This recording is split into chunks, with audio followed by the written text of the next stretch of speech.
আমাদের কিডনি কেন নষ্ট হয়, কিডনি নষ্টের মূল কারণ কি, কোন কারণে আমাদের কিডনি বিকল হয়ে যাচ্ছে, নষ্ট হয়ে যাচ্ছে, সেই প্রসঙ্গে আলোচনা।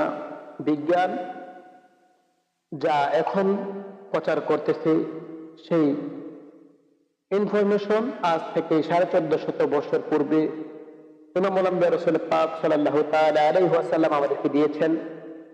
বিজ্ঞান বলেন, যদি কোনো মানুষ পানি খায় আর সেই পানির পাত্রে পানি তার নিঃশ্বাস ত্যাগ করে, নিঃশ্বাসের কারণে ওই পানিটার মধ্যে যখন নিঃশ্বাস লাগে ওই পানিটা অ্যাসিড হয়ে যায়, আর অ্যাসিড হয়ে ওই পানিটা যখন একটি মানুষের বডিতে প্রবেশ করে তখন তার কিডনি গুলা আস্তে আস্তে নষ্ট হয়ে যায়। বিজ্ঞান যা এখন প্রচার করতেছে এই প্রচারটা আজ থেকে 1450 বছর পূর্বে ইমামুল আম্বিয়া রাসূল পাক সাল্লাল্লাহু তাআলা আলাইহি ওয়াসাল্লাম বলেছেন। বুখারী শরীফের 5630 নম্বর হাদিস, বুখারী শরীফের 5630 নম্বর হাদিস। ইমামুল আম্বিয়া রাসূল পাক সাল্লাল্লাহু তাআলা আলাইহি ওয়াসাল্লামের প্রসিদ্ধ সাহাবী হযরতে কাতাদা রাদিয়াল্লাহু তাআলা আনহু থেকে বর্ণিত, তিনি বলেন রাসূল পাক সাল্লাল্লাহু তাআলা আলাইহি ওয়াসাল্লাম বলেছেন, ও দুনিয়ার মানুষেরা, ও আমার উম্মতেরা, তোমরা যখন পানি খাবা পানির পাত্রের মধ্যে তোমরা নিঃশ্বাস ত্যাগ করবা না। তোমরা যদি পানি পান করো পানির পাত্রে তোমার নিঃশ্বাস ত্যাগ করবা না। তোমরা যখন শৌচ কাজের জন্য যাইবা, প্রস্রাব পায়খানার জন্য ওয়াশরুমে যাইবা, তখন তুমি তোমার ডান হাত তোমার লজ্জাস্থানের মধ্যে ব্যবহার করবা।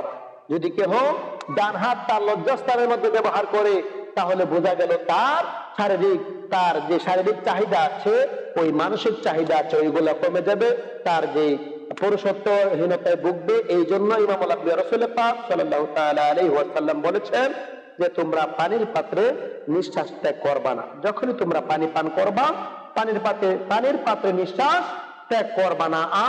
যখন তোমরা শৌচ কাজের জন্য, প্রস্রাব পায়খানার জন্য তোমরা ওয়াশরুমে যাইবা, তখন তোমার ডান হাত ওই কাজের জন্য ব্যবহার করবা না। আল্লাহু আকবার, আল্লাহু আকবার, আল্লাহু আকবার। যে বিজ্ঞান যে জিনিসগুলা বর্তমানে প্রচার করতেছে এই জিনিসগুলো ইমামুল আম্বিয়া রাসূল পাক সাল্লাল্লাহু তাআলা আলাইহি ওয়াসাল্লাম আপনাকে আমাকে আজ থেকে 1450 বছর 1500 বছর পূর্বে আমাদেরকে শিখিয়েছেন, জানিয়েছেন। ইসলাম সত্য ধর্ম, ইসলাম সত্য ধর্ম, এটা আমাদেরকে মানতে হবে এবং ইসলামের আলোতে আমরা আলোকিত হতে হবে।